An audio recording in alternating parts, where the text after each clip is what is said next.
Bueno, siendo 18:05, les damos la bienvenida a todos. Muy buenas tardes. En nombre de la Obra Social Luis Pasteur, le damos la bienvenida a este primer encuentro sobre diabetes. En este caso, la charla en el día de hoy va a estar a cargo de la doctora Paula Leggieri. Brevemente les cuento, ella es especialista en clínica médica y en nutrición, jefa de sala de internación del Hospital Churruca Vizca, médica de consultorios externos de nutrición y diabetes de Luis Pasteur. Les pedimos que durante el transcurso de la charla mantengan los micrófonos silenciados para no intervenir con el audio de la doctora.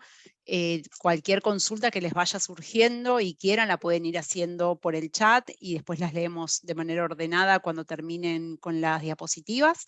Y bueno, obviamente va a haber un espacio de preguntas para todo aquello que quieran consultar cuando finalice el encuentro. Doctora Leggieri, le paso la palabra.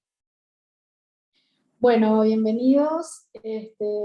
Acá me presento de nuevo, soy la doctora Paula Leggieri y bueno, como dijo Andrea, me desarrollo en el Hospital Churruca, en la sala de internación de clínica médica, dirigiendo la sala, y también trabajo en Luis Pasteur de Barrancas de Belgrano, haciendo diabetes y nutrición. El tema que vamos a abordar hoy son, en principio, diabetes, los conceptos generales de diabetes, y vamos a abordar de qué se tratan los factores de riesgo cardiovasculares. El objetivo de esta charla es poder ofrecerles a ustedes alguna herramienta para que ustedes entiendan de qué se trata la enfermedad, de qué se tratan los factores de riesgo, qué es un factor de riesgo, por qué es importante conocerlos, porque cuando uno tiene las herramientas y tiene el conocimiento, es mucho más sencillo poder abordar esa enfermedad y poder modificar lo que haya que modificar y así poder realizar un mejor tratamiento de lo que sea. Y vamos a empezar a hablar de diabetes preguntándonos qué es la diabetes. La diabetes, en principio, es una enfermedad crónica.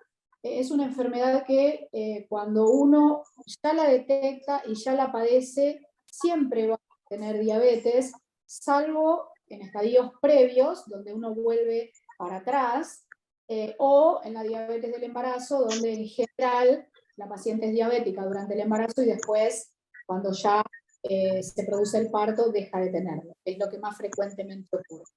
Pero es una enfermedad crónica, es una enfermedad silenciosa, y diabetes significa tener aumento de azúcar en la sangre. Nosotros llamamos al azúcar en la sangre, en términos médicos, glucemia. Glucemia de glucosa, emia de sangre. Entonces es un aumento de la glucemia en la sangre. ¿Cuándo considero yo que usted tiene diabetes? Hay tres formas de diagnosticar la diabetes. La diabetes se diagnostica cuando yo hago 2 mediciones en sangre de glucemia en ayunas, en distintos momentos, y esa glucemia arroja valores por encima de los 126. La otra forma de diagnosticar diabetes es haciendo la prueba de tolerancia oral a la glucosa, que es, o la curva de glucemia, como todos la conocemos, que es cuando el paciente se saca sangre en ayunas, luego le dan un líquido con glucosa para tomar, 75 gramos de glucosa, se queda 2 horas y a las 2 horas le vuelven a sacar sangre otra vez, y entonces, si a las 2 horas ese valor arroja mayor de 200, hacemos diagnóstico de diabetes. La otra forma de realizar el diagnóstico de diabetes es tomando un valor de glucemia al azar. Uno se toma la glucosa y le da mayor de 200, eso también hace diagnóstico de diabetes. De las tres formas yo puedo diagnosticarla. Pero antes de la diabetes no empieza cuando uno tiene cualquiera de estas tres condiciones que yo acabo de referir, sino que la diabetes empieza antes. Cuando uno ya diagnostica la diabetes, el paciente viene con 3 o 4 años de lo que nosotros llamamos la prediabetes. La prediabetes o la resistencia a la insulina. La prediabetes es el estadio previo a la diabetes, donde nosotros vemos que el paciente muchas veces maneja glucemias, trae glucemias normales, después en algún control vienen glucemias que no están en rango de diabetes, son menores a 126, pero pueden estar en 100, pueden estar en 110. El paciente es obeso. La insulinoresistencia está altamente asociada con la obesidad. La insulinoresistencia, que es el estadio previo a la diabetes, no se diagnostica precisamente midiendo la insulina en sangre, sino tomando el perímetro de la cintura. El perímetro de la cintura es el mejor indicador de insulinoresistencia de diabetes en los pacientes. Y bueno, para que ustedes tengan el dato, en la mujer un valor mayor a 88 o en el hombre un valor mayor a 102 son valores alterados de circunferencia abdominal y eso marca insulinoresistencia. Pero de todos modos, la prediabetes la diagnostico con la curva de glucemia, donde yo con la curva de glucemia, si yo no tengo los valores de 126, recurro a la curva de glucemia para ir a buscar la diabetes, para saber si estoy en los estadios previos. Entonces, ya tengo diagnosticada la diabetes, de acuerdo a las 3 formas: glucemia, 2 valores de 126 en ayunas, o con prueba de tolerancia oral a la glucosa, o que el paciente vino con un valor mayor a 200, yo ya le digo al paciente, usted tiene diabetes. ¿Y por qué tengo diabetes? ¿Cuáles son las causas de la diabetes? Para que un paciente tenga diabetes, la causa genética es fundamental. El paciente en su mapa genético tiene a la diabetes en un lugar. Después, en el caso de todos ustedes, cuando el paciente es adulto, distintos factores precipitantes, como por ejemplo infecciones, traumatismos, fármacos o estrés, en algún momento pueden desencadenarla. Entonces el paciente que antes no era diabético, después se vuelve diabético. ¿Qué quiere decir esto? Que en su genética la tiene y que un factor desencadenante la puso de manifiesto en algún momento de su vida. Esas son las causas de la diabetes. Entonces después yo me pregunto, bueno, ¿y cuántos tipos de diabetes tengo? Es una pregunta frecuente en el consultorio. ¿Qué tipo de diabetes tengo, doctora?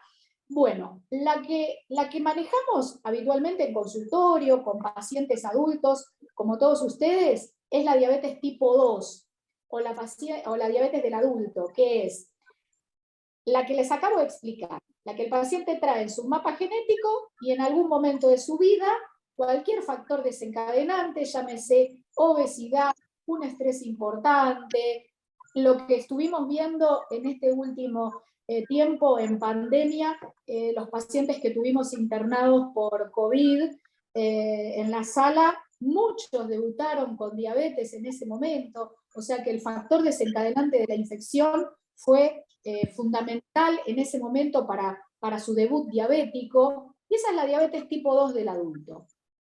Después tenemos otro tipo de diabetes, que es la diabetes tipo 1, o la llamada diabetes juvenil, que es la diabetes que aparece en los niños pequeños. Esa diabetes en general, no en general, sino que esa diabetes se produce por producción de anticuerpos contra las células del páncreas, que son las que fabrican la insulina, y entonces se destruyen esas células pancreáticas, el cuerpo del paciente se queda sin insulina y el paciente necesita insulina externa para funcionar. Esa es la diabetes tipo 1, que es cuando los chiquitos ya debutan con diabetes y necesitan la insulina.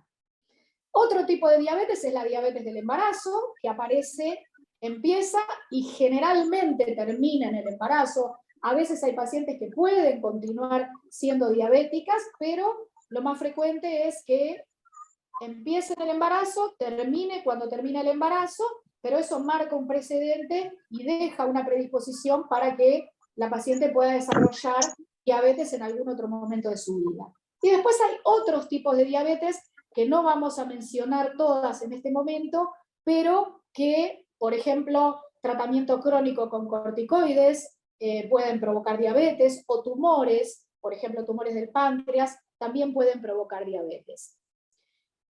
En general, la diabetes se llama la enfermedad silenciosa, y la diabetes no trae síntomas, o los síntomas que produce no son percibidos por el paciente, porque son síntomas que pasan inadvertidos.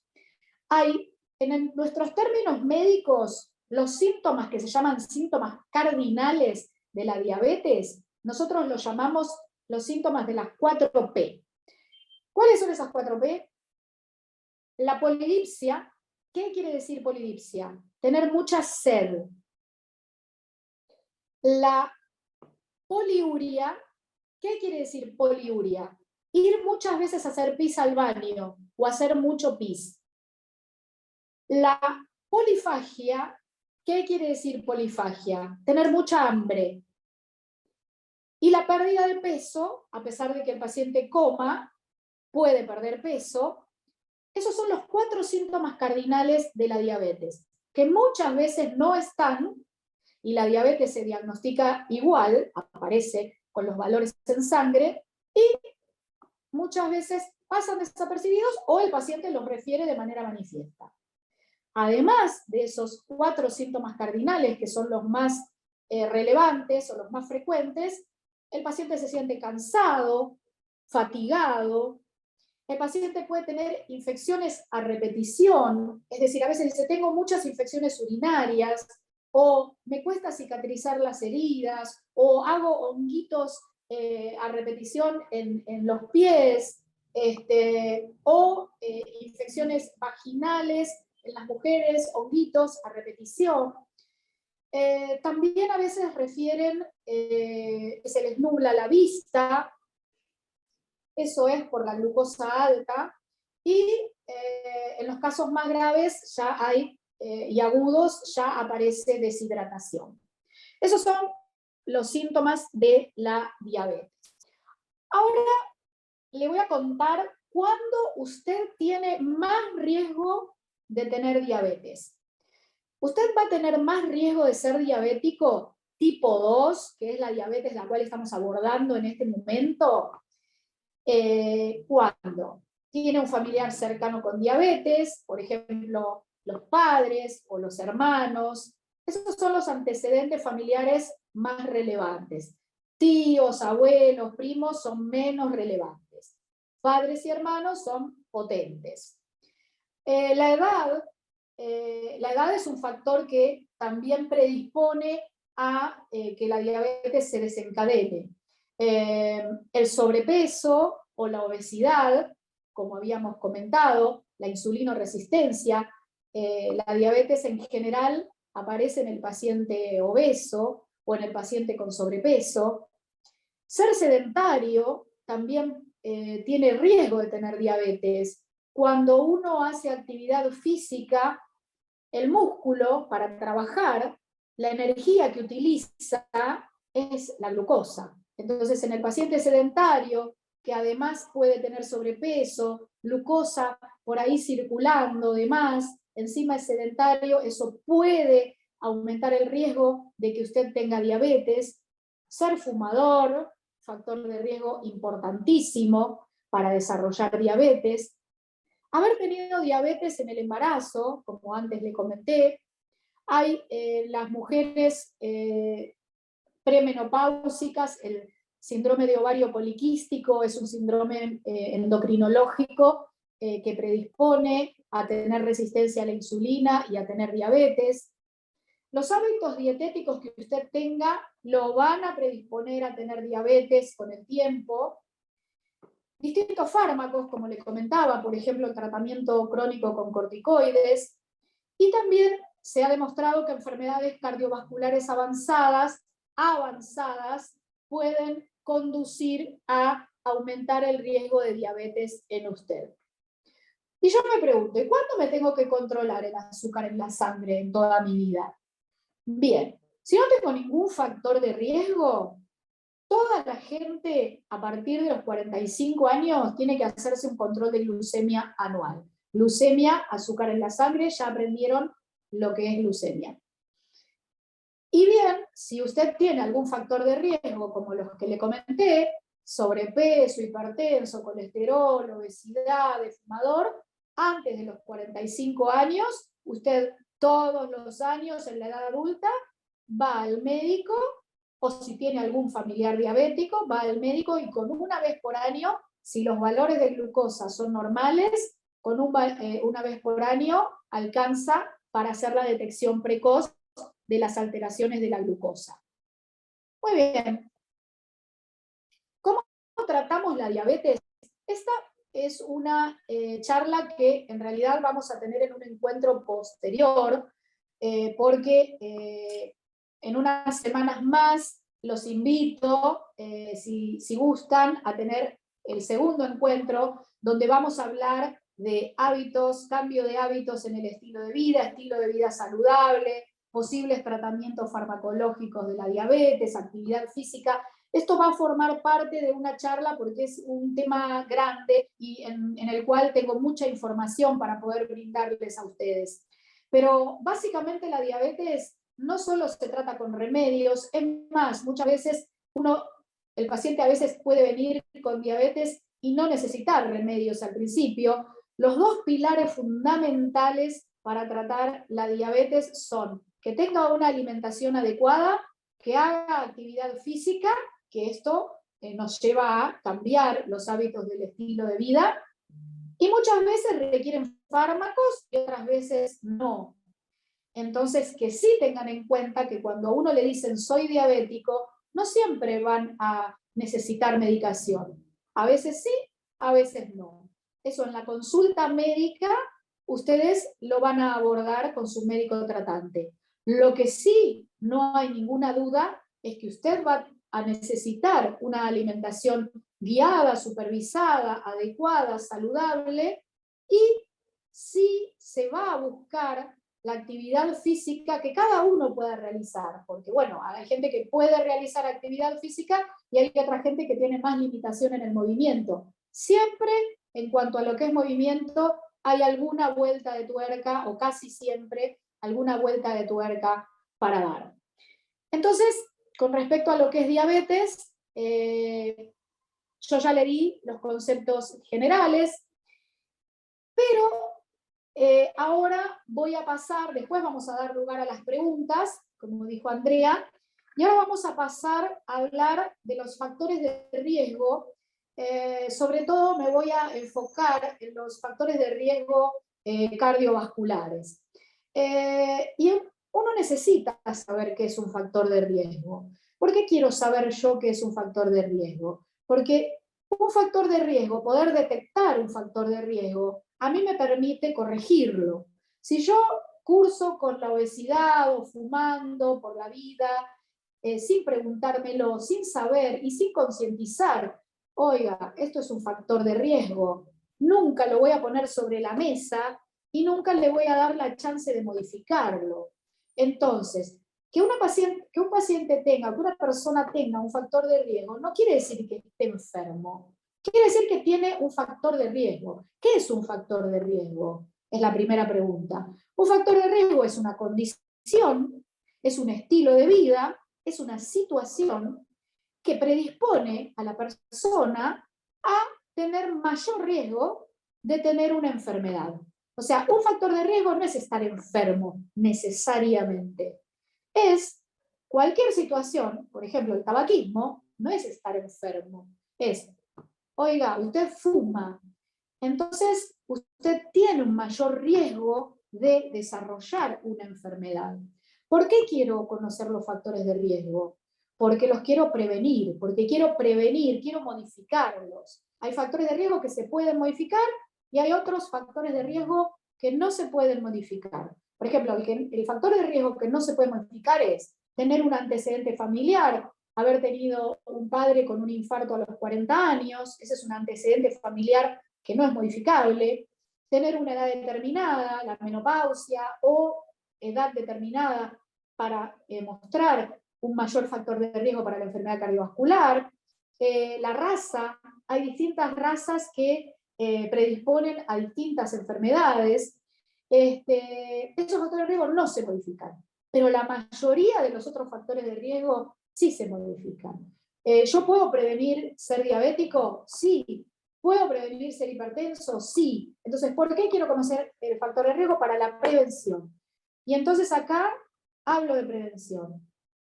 Bueno, la prevención, como su palabra lo indica, es evitar que una enfermedad suceda, o si no, retrasar la aparición para que esa enfermedad suceda. A veces no hay otro remedio que esa enfermedad va a suceder, pero uno puede retrasar la aparición de esa enfermedad, o puede darle un curso distinto. ¿Y por qué digo que puede darle un curso distinto? Porque hay dos tipos de prevenciones. Una prevención que es primaria, que es cuando el paciente no desarrolló una enfermedad determinada. Por ejemplo, el paciente no tuvo un infarto, entonces yo prevengo que ese infarto suceda. ¿Cómo lo prevengo? Actuando sobre los factores de riesgo, dejando de fumar, bajando el colesterol, tratando la hipertensión, tratando la obesidad. Eso es prevención primaria. Y después hay otro tipo de prevención, que es la prevención secundaria. ¿Y qué significa la prevención secundaria? La prevención secundaria significa que el paciente ya se enfermó, tuvo un infarto, tuvo un accidente cerebrovascular. Pues bien, yo voy a tratar de prevenir que le vuelva a suceder. ¿Y cómo lo hago? Controlando los factores de riesgo del paciente, teniendo la presión normal, el colesterol normal, la diabetes, que es la enemiga casi número 1 de la enfermedad cardiovascular, controlándola. Entonces, por eso yo quiero conocer mis factores de riesgo, los quiero poner sobre la mesa, quiero saber cuáles son, porque cuando yo los conozco, puedo abordarlos, puedo tomar el toro por las astas y puedo modificarlos. ¿Cuáles son los factores de riesgo? Muchos ya hemos hablado.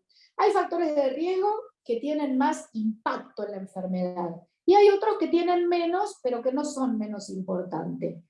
Tenemos factores de riesgo que son mayores, como ser la hipertensión arterial, la diabetes, tener el colesterol alto. Vamos a aprender otro término, que es la dislipemia. Dislipemia significa tener colesterol alto. El tabaquismo y la edad. Esos son factores de riesgo que tienen un alto impacto en el desarrollo de una enfermedad, en este caso la cardiovascular. Y los factores de riesgo no menos importantes, pero de menor impacto, es la obesidad. Digo no menos importante porque la obesidad, muchas veces nosotros vemos en el consultorio pacientes que son solo obesos, no son ni hipertensos, ni diabéticos, ni tienen colesterol, son solo obesos, son los menos. Así que no juguemos con ese tema. La obesidad, situaciones de estrés o estrés permanente es un factor de riesgo. Tener antecedentes familiares, tener, por ejemplo, un padre o una madre habiendo tenido un evento cardiovascular menor a 45 o 55 años, ejerce un impacto sobre usted. Y algunas enfermedades reumatológicas que por sí mismas pueden influir en tener factores de riesgo coronarios, como por ejemplo el lupus, que no vamos a hablar de eso en este momento. Y me voy a abocar en algunos de los factores de riesgo que considero más importantes, porque los otros, como por ejemplo el tema de la obesidad, lo vamos a tratar en el próximo encuentro, asociado a la alimentación. La hipertensión arterial, que es el primer factor de riesgo que vamos a abordar en el día de hoy, es el principal factor de riesgo cardiovascular. Ustedes deben, al menos una vez al año, conocer el valor de su presión arterial. ¿Cuándo digo yo que un paciente tiene presión alta? Cuando cuando usted tiene valores mayores o iguales a 14,9, pero no una sola vez, en varias tomas y de manera reiterada, y cuando usted se tomó la presión en reposo, que estuvo unos minutitos sentados, y fuera de situaciones especiales. Por ejemplo, a veces vienen los pacientes a consultorio, uno les toma la presión arterial y tienen 15-10. ¿Quiere decir eso que es hipertenso el paciente? No. Está descrito en los libros que existe la presión de guardapolvo blanco. Cuando el paciente concurre a la consulta médica, siempre presenta algún punto más de presión arterial más de la que tiene. Pero eso no me hace diagnóstico de presión arterial alta. Yo puedo diagnosticar la presión arterial de la manera que la diagnostico es tomando la presión. Es la única manera que hay para diagnosticar la presión arterial alta. No con síntomas, no me duele la cabeza, por eso soy hipertenso. La única forma de saber si soy hipertenso es tomando la presión arterial. ¿Cómo tomo la presión arterial? La tomo con el tensiómetro, con el aparato para medir la presión arterial. Hay distintos tipos de tensiómetro. Usted puede ver el tensiómetro que nosotros usamos en el consultorio, que tienen ese relojito, que es el manómetro, que tienen el manguito para insuflar. Uno lo puede tener en su casa. Les aclaro que si usted en su casa tiene un tensiómetro de ese tipo, no puede tomarse la presión usted mismo, sino que le tiene que pedir a otra persona que se la tome, porque puede haber variables en la presión arterial cuando uno mismo se la toma. Hay otros tensiómetros que son el de muñeca y el otro tensiómetro que es el de brazo. Si usted me pregunta a mí cuál prefiero, el que está mejor validado es el de brazo que el de muñeca. Entonces, la única forma es tomando la presión. Uno puede, en el consultorio, ¿cuándo uno puede hacer detección de presión arterial? Y si tiene cifras muy elevadas, tengo más de 20, ahí yo puedo hacer una sospecha o puedo decir, sí, este paciente es hipertenso, cuando tengo una emergencia hipertensiva delante mío. Si no, no. Cuando uno toma la presión arterial en su casa, muchas veces usted va a notar que el médico le dice, bueno, usted hoy le tomé y tiene 14,9. Lo que yo quiero ahora es que usted se vaya a su casa, se tome la presión arterial fuera de consultorio, la anote en un papel, para eso tiene que estar aunque sea unos momentitos sentados, sin venir corriendo, estar en reposo unos segundos, se toma la presión, tráigame 7, 10 registros de hipertensión y la próxima consulta me los trae y vemos si usted es hipertenso. Si usted me trae a mí 3 o más valores de 140, 90 o 14,9 o más, yo ahí le digo, usted es hipertenso. Y después veremos qué hacemos con esa hipertensión, porque también tenemos una hipertensión arterial leve, otra moderada, otra severa, depende de los valores que usted traiga de presión. Y de esa manera los vamos a abordar. Muchas veces al paciente no se lo medica al principio cuando es hipertenso, y otras veces ya inicia medicación. Otra forma de diagnosticar la hipertensión arterial es cuando ustedes le mandan a poner un holter de presión arterial, que es esa carterita que le ponen con el manguito que le va tomando la presión en 24 horas. Nosotros a veces solemos pedir esos estudios, a veces cuando tenemos dudas de los valores que el paciente me trae en su registro ambulatorio y lo que yo le tomo en el consultorio. A lo mejor yo le tomo 17 en el consultorio, el paciente me trae 12,8, le pido un holter de presión para confirmar en 24 horas y ahí hacer el diagnóstico. Muy bien. Entonces, ¿cuándo me doy cuenta que soy hipertenso? Como les dije, la única manera de saberlo es tomando la presión arterial y sabiendo que tengo valores mayores o iguales a 14,9 en reiteradas oportunidades, no en una sola. Ningún síntoma me va a hacer diagnóstico de hipertensión arterial. Es más, muchas veces uno puede tener hipertensión arterial aislada y reactiva a determinadas situaciones y no por eso querer decir que el paciente es hipertenso. A veces la contractura cervical importante me puede provocar presión arterial alta. A veces una situación de estrés, un robo en la calle, una situación desafortunada, me puede hacer subir la presión arterial y no por eso quiere decir que el paciente sea un hipertenso. Eso quiere decir que tiene una hipertensión reactiva a determinada situación. Rara vez la hipertensión da síntomas, nada de me sangra la nariz, me duele la cabeza y por eso soy hipertenso. No. Salvo cifras extremas, que a veces son las emergencias hipertensivas, donde sí estoy con mucho dolor de cabeza, viscosa, vómitos y tengo registro alto de presión, más de 200, eso es una emergencia hipertensiva. Pero en el paciente habitual de consultorio, el único modo es tomando la presión arterial. ¿Cuándo usted tiene más riesgo de ser hipertenso? Si usted es obeso, tiene más riesgo de tener hipertensión arterial. Si permanentemente está estresado o ansioso, con el tiempo tiene mayor riesgo de ser hipertenso. Si toma mucho alcohol, si come mucha sal, el consumo de sal en un paciente hipertenso está directamente relacionado con los valores de la presión arterial. Si algún familiar, madre, padre, es hipertenso, usted tiene mayor riesgo de ser hipertenso en la edad adulta. Si es diabético, también tiene mayor riesgo de ser hipertenso. Si fuma, tiene mayor riesgo de ser hipertenso.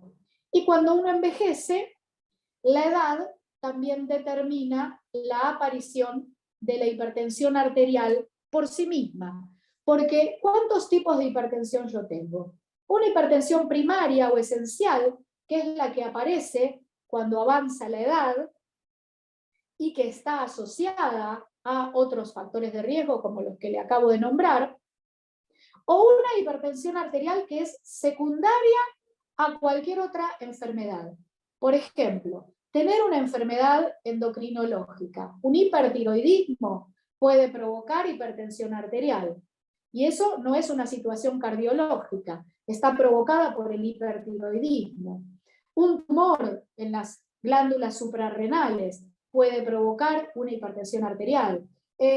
Tomar remedios, hay remedios, por ejemplo, los antigripales que tienen pseudoefedrina, pueden provocar hipertensión arterial. Entonces, esos tipos de hipertensión arterial son secundarias y no primarias. ¿Y cómo abordo? Cuando uno le dice, bueno, señor, usted ya es hipertenso, tiene más de 14,9, yo ya lo diagnostiqué hipertenso. Bueno, doctor, ¿y qué hago? Bueno, todos los caminos llevan a Roma. La alimentación saludable, que muchas veces no está directamente, únicamente relacionada con la hipertensión arterial. No es simplemente dejo de consumir sal. Eso lo vamos a abordar en el otro encuentro. Sino también, si el paciente es hipertenso y además obeso, tiene que hacer restricción de calorías, y si además tiene colesterol alto, tiene que hacer restricción de grasas. Entonces, siempre un paciente hipertenso es conveniente que sea supervisado por un especialista en nutrición para poder hacer la detección de las otras situaciones que presenta, por ejemplo el ácido úrico alto, el colesterol, la glucosa alterada, para poder abordar de manera integral la alimentación.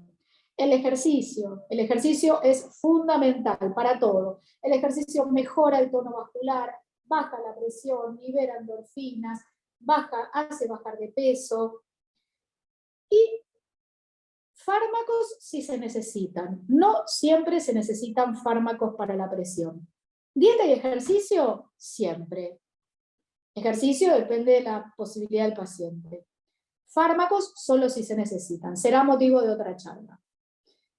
Otro factor de riesgo importante es el tabaquismo. El tabaquismo es un factor de riesgo modificable. Uno fuma o no fuma.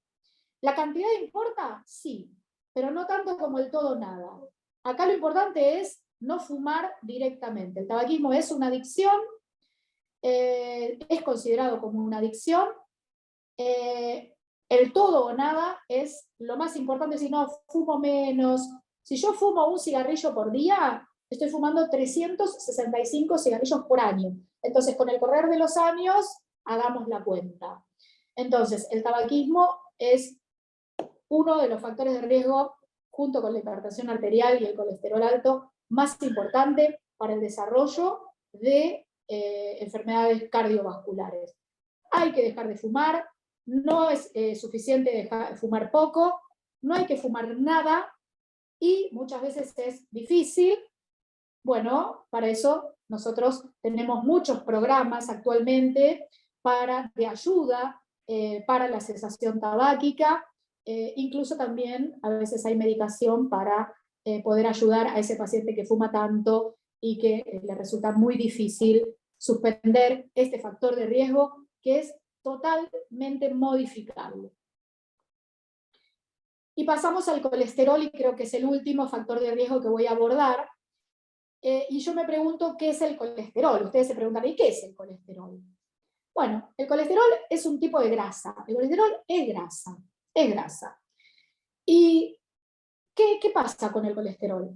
El exceso de esa grasa, ¿dónde se deposita? Se deposita en la luz de la arteria. Ustedes imagínense como un tubo a la arteria, y en la luz de la arteria se depositan toda la grasita, toda la grasita, toda la grasita, y la va tapando. Eso es lo que se llama ese proceso crónico como aterosclerosis. Tenemos varios tipos de colesterol. Tenemos un colesterol, que es el colesterol total. Tenemos un colesterol bueno, que es el HDL colesterol. Ese es el colesterol bueno, el que me protege de del depósito del colesterol en las arterias. Es importante tener el colesterol bueno alto para que ejerza un efecto protector en las arterias del corazón. Después tenemos el colesterol malo, que es el colesterol LDL, que es el que tapa la arteria, y hay factores que ayudan a que ese colesterol LDL haga lo suyo. Por ejemplo, la diabetes y el tabaquismo potencian al colesterol LDL para que tape la arteria y se ocluya en algún momento de manera total. Y los triglicéridos, que son otro tipo de colesterol, que son un factor de riesgo independiente. No es tan importante o sea, no es un factor de riesgo directo sobre la enfermedad coronaria, es un factor de riesgo independiente. La verdad es que cuando uno aborda a un paciente con colesterol, no es lo mismo. El valor de colesterol en sí no es lo que más me importa. Me importa el valor de colesterol, y además me importa el paciente que yo tengo adelante, porque no es lo mismo que yo tenga un colesterol de 240 en una mujer de 24 años, delgada, deportista, que no fuma y que está menstruando, a la cual ese colesterol está alto. Sí, está alto, pero su riesgo coronario, nosotros utilizamos score de riesgo coronarios, donde incluimos al colesterol en ese score de riesgo coronario. Entonces, uno a veces se pregunta, ¿cuándo tengo que medicarme el colesterol? Bueno, los médicos establecemos el valor de colesterol con el paciente que yo tengo adelante. No es lo mismo esta señorita que les presenté ahora que un hombre, por ejemplo, de 70 años, obeso, hipertenso, tabaquista, con 240 de colesterol total. Entonces, el valor de colesterol por sí solo, como único valor, no se toma como parámetro de nada. Siempre tengo que tener un paciente enfrente para poder evaluar y para poder tomar mi decisión médica de qué es lo que voy a hacer con ese paciente. Las causas, ¿por qué me aumenta el colesterol? El 80% es genético. El hígado fabrica colesterol. La fábrica de colesterol es el hígado. Producción hepática de colesterol. Y el 20% viene de la dieta y el sedentarismo. ¿Y por qué quiero bajar el colesterol? Porque uno se pregunta, si tengo colesterol alto, ¿y ahora qué hago? Bueno, lo quiero bajar. Y hay distintas formas de bajarlo, que ahora les voy a comentar. ¿Y por qué lo quiero bajar? Para evitar precisamente que se tapen esas arterias, evitar la aterosclerosis, evitar que se tapen las arterias. tanto del corazón como del cerebro, para evitar el infarto de miocardio y el accidente cerebrovascular. Y también, muchas veces, la circulación periférica, como es las arteriopatías periféricas, que no vamos a hablar en este momento. Y bueno, de nuevo, ¿cómo puedo bajar ese colesterol? Alimentándome adecuadamente, lo cual va a ser motivo de nuestra próxima charla, haciendo actividad física, y no siempre se necesitan fármacos. No siempre necesitamos fármacos. El fármaco solo se necesita cuando el médico evalúa que el paciente tiene un alto riesgo para tener enfermedad coronaria a un plazo determinado. Si no, no se medica. Entonces, ¿cómo concluimos? Concluimos que el cambio en los hábitos de vida, tratando de lograr rutinas saludables de alimentación y actividad física, poder incorporar esos hábitos. Por eso la educación es tan importante. Porque una cosa es decirle, haga dieta y actividad física, pero otra cosa es, ¿y cómo hago todo eso? Ya sé que tengo que hacer dieta y actividad física. Bueno, ¿cómo hago? Educándome, concurriendo a las charlas, yendo al médico, practicando esos hábitos, tomando la medicación cuando uno requiere terapia farmacológica. Todo esto va a lograr evitar enfermedades o retrasar la aparición de las enfermedades, o si ya están esas enfermedades, controlarlas para evitar las complicaciones que puedan provocar. Estos serán los temas de nuestro próximo encuentro. Muchas gracias. Bueno, Paula, muchas gracias. No tenemos en este momento preguntas en el chat. No sé si alguien quiere hacer alguna pregunta. Pueden levantar la mano o pueden escribirla por el chat, o directamente, ya que terminó la presentación, pueden activarse el micrófono y preguntarle a la doctora. Doctora, no sé si me escucha, Jorge Soto. Buenas tardes, Jorge. ¿Qué tal, doctora? Clarísimo toda la exposición, la felicito. Muchas gracias. Te hago una sola consulta. Después de la pandemia me detectaron diabetes, ¿sí? Me la detectan, y creo que no lo mencionaste, pero salvo que yo me haya ido en algún momento, a través de un análisis aire que mide el nivel de diabetes en los últimos 3 meses, que no recuerdo el nombre. Hemoglobina glicosilada. Muy bien. Glicosilada. ¿De acuerdo? Sí, bueno, de acuerdo.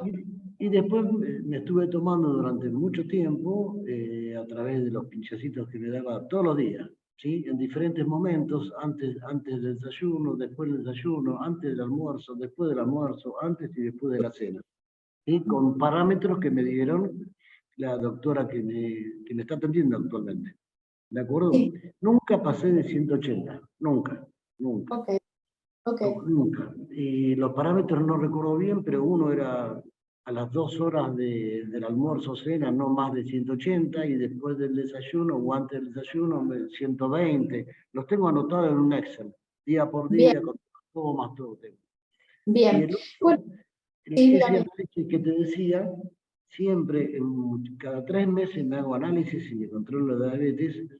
El tope, el rango máximo es 5.5 para adultos de mi edad, ¿sí?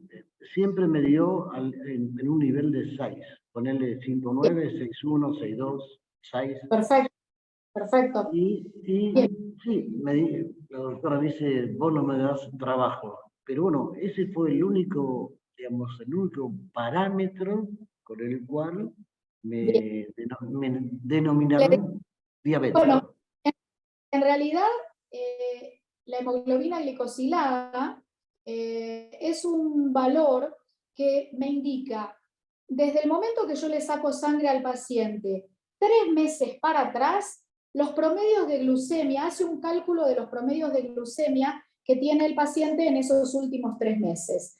Hasta ahora no se estaba usando la hemoglobina glicosilada como método diagnóstico para la diabetes. Este año, en Estados Unidos y en Europa, hace años que es un factor más, no el único, para poder diagnosticarla. En la Argentina, nuestros laboratorios no estaban validados hasta este año, que este año aparece en el consenso de la Sociedad Argentina de Diabetes, que la hemoglobina glicosilada es un dato más, pero porque los laboratorios ya están validados, es un valor más para hacer diagnóstico de diabetes.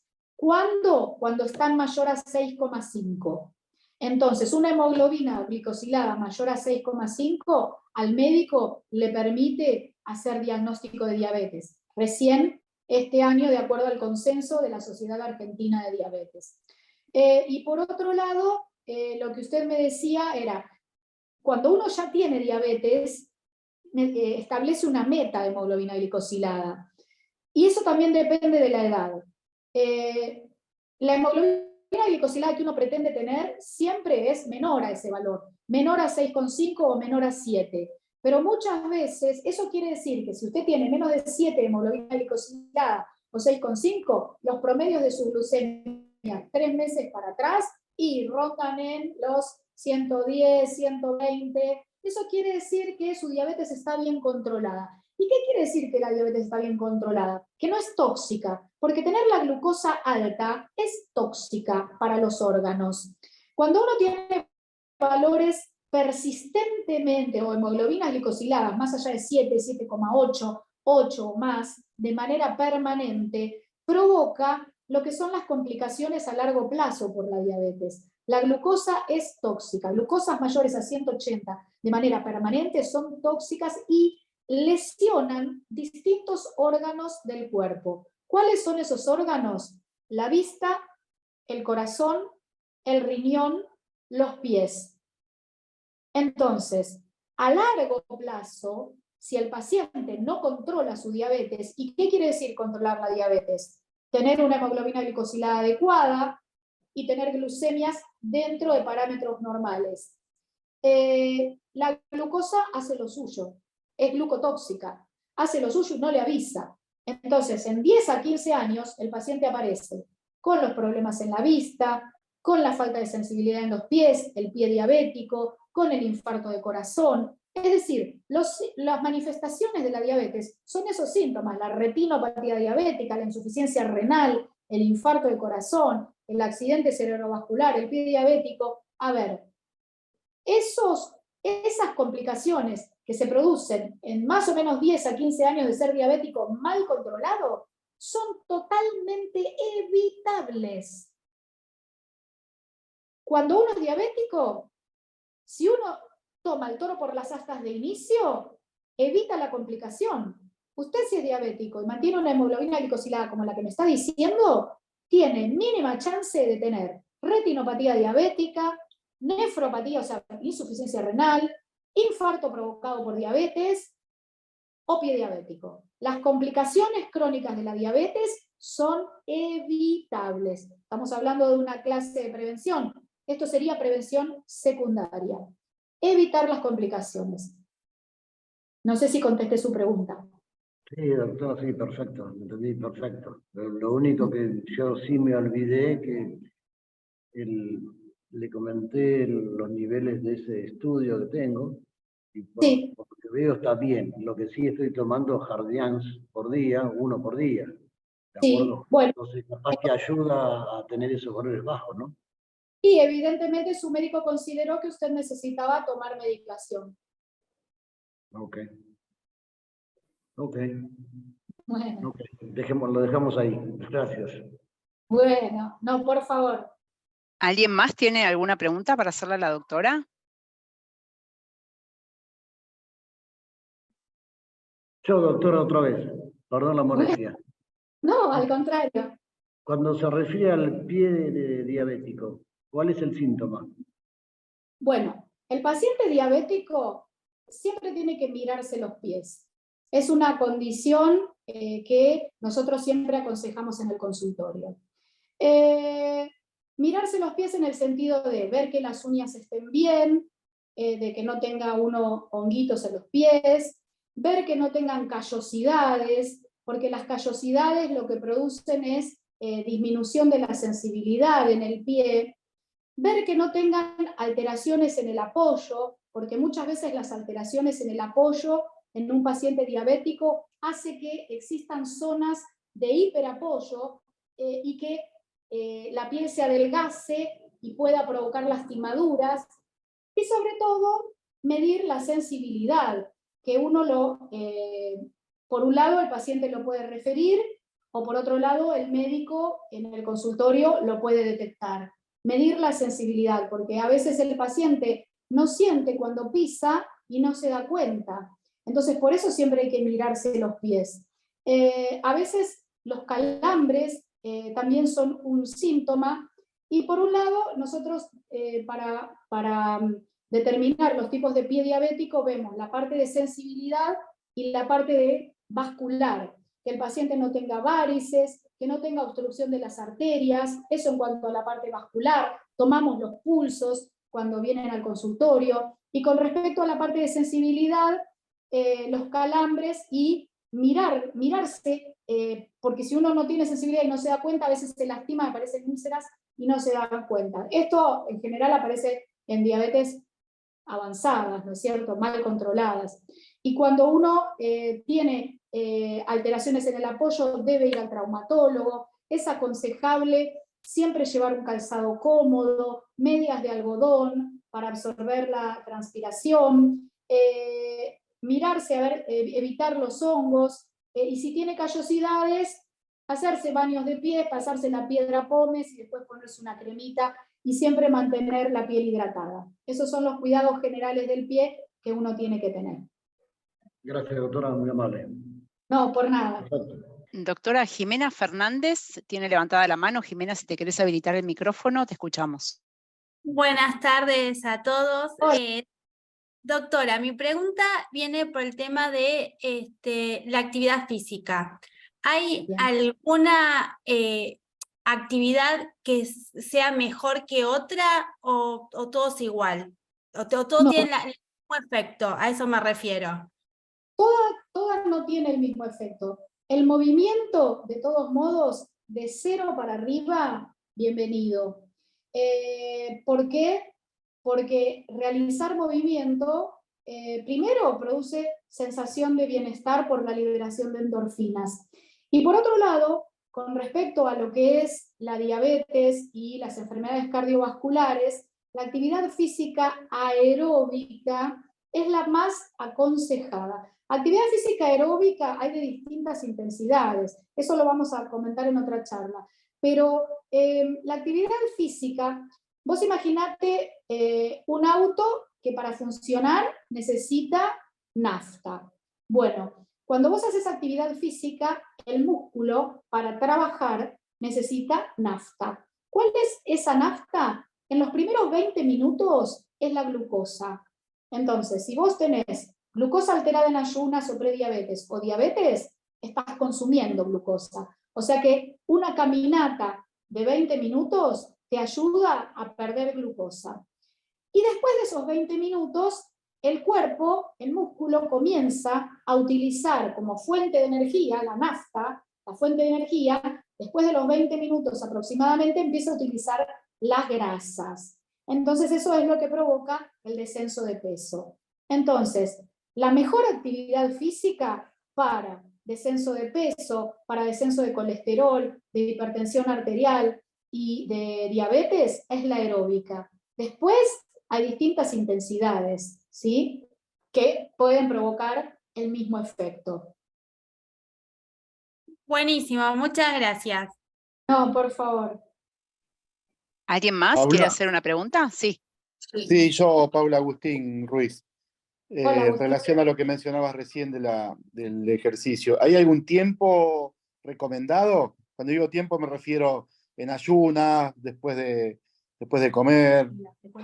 El paciente diabético no es aconsejable que salga en ayunas a hacer ejercicio, sobre todo, si, muy buena tu pregunta. Agustín, te tengo visto por algún lado. Sí, un poquito, sí. Sos mi paciente. Sí, sí. Mira, la actividad física, sobre todo en pacientes que toman medicación, no es aconsejable que sea realizada en ayunas. Y es muy buena tu pregunta. El paciente diabético no puede salir a hacer actividad física si tiene glucemias menores a 70, son los pacientes que se controlan, ¿no? O sea, no todos los pacientes tienen que controlarse la glucemia y no es necesario que todos lo controlen. Pero hay pacientes en que nosotros le decimos, usted contrólese la glucemia, sobre todo los pacientes que requieren insulina, ¿no es cierto? En esos pacientes, cuando uno tiene más de 250 de glucemia, no puede salir a hacer actividad física, menos de 70 no puede salir a hacer actividad física. Si no se controla la glucemia, no hace falta que se la controle. Pero no es aconsejable salir en ayunas. ¿Por qué? Porque si toma remedios el paciente puede provocarle hipoglucemias, o sea, descenso del azúcar en la sangre. Entonces, si me preguntás cuándo, y después de haber hecho alguna ingesta de hidratos de carbono complejos, no copiosa, pero efectiva. Ok, está claro, gracias. Agustín. Tenemos a Richard, que tiene levantada la mano también. Richard, si te querés Sí. activar el micrófono. Buenas tardes, doctora. Sí, Hola, yo buenas. quería hacerle una consulta, no sé si será tema quizá de la próxima charla, pero ¿existe algún tipo de alimento o algún tipo de semilla o sí, principalmente dentro de la gama de los alimentos que favorezca la disminución, ya sea de los colesteroles, triglicéridos y a su vez la diabetes? Sí, sí, sí. Sí va a ser tema de nuestra próxima charla, pero ya le adelanto que hay distintos alimentos, por ejemplo, los que usted acaba de mencionar, las semillas que tengan ácidos grasos poliinsaturados, que sean buenas para disminuir el colesterol en la sangre, por ejemplo, las semillas de chía o a veces el aceite de pescado, que tienen ácidos grasos poliinsaturados, eso lo vamos a charlar la próxima, pero las semillas sí.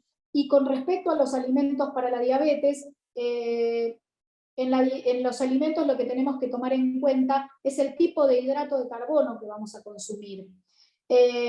Porque los hidratos de carbono, o sea, los azúcares que vamos a consumir, deben ser complejos y no simples. Hay dos tipos de hidratos de carbono, hay varios tipos de hidratos de carbono, pero tenemos los simples, que es, por ejemplo, el azúcar común. Yo tomo un té con azúcar. Como es un hidrato de carbono simple, cuando se me absorbe a la sangre, me hace un pico de glucemia elevadísimo y rápido, y eso me aumenta rápidamente la glucemia.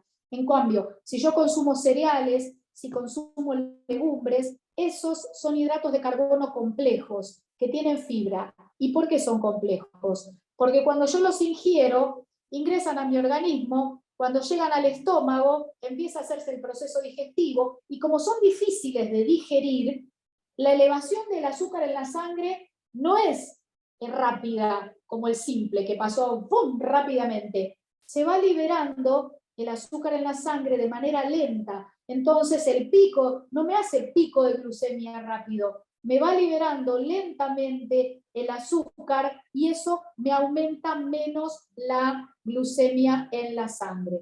Eso va a ser tema de nuestra próxima charla porque es recontra importante que ustedes sepan cuáles son los hidratos simples y los complejos y por qué los simples no van. Pero sí, los cereales y las legumbres es lo que se llama, tienen un índice glucémico, que lo vamos a charlar la próxima charla, más bajo. No sé si respondí. Muchas gracias. Sí, sí, perfecto. Muchas gracias. Por nada.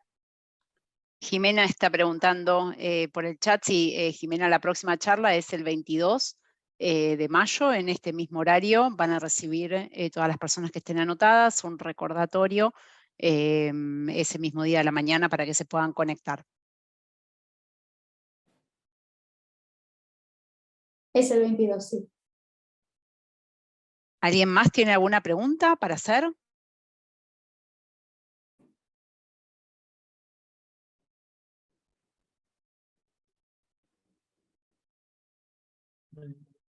Bueno, excelente. Felicitaciones, doctora.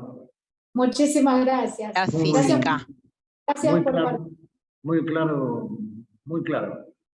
Bueno, Eso es lo principal. No somos médicos. Entonces nos espero cuesta que les haya servido. Espero que les haya servido. Sí, sí, por supuesto, de ya. Gracias. Hasta Gracias luego. a Nos vemos la próxima. Muchas Gracias, gracias. Paula. Gracias, gracias. hasta la próxima charla. Muchas gracias, hasta la próxima.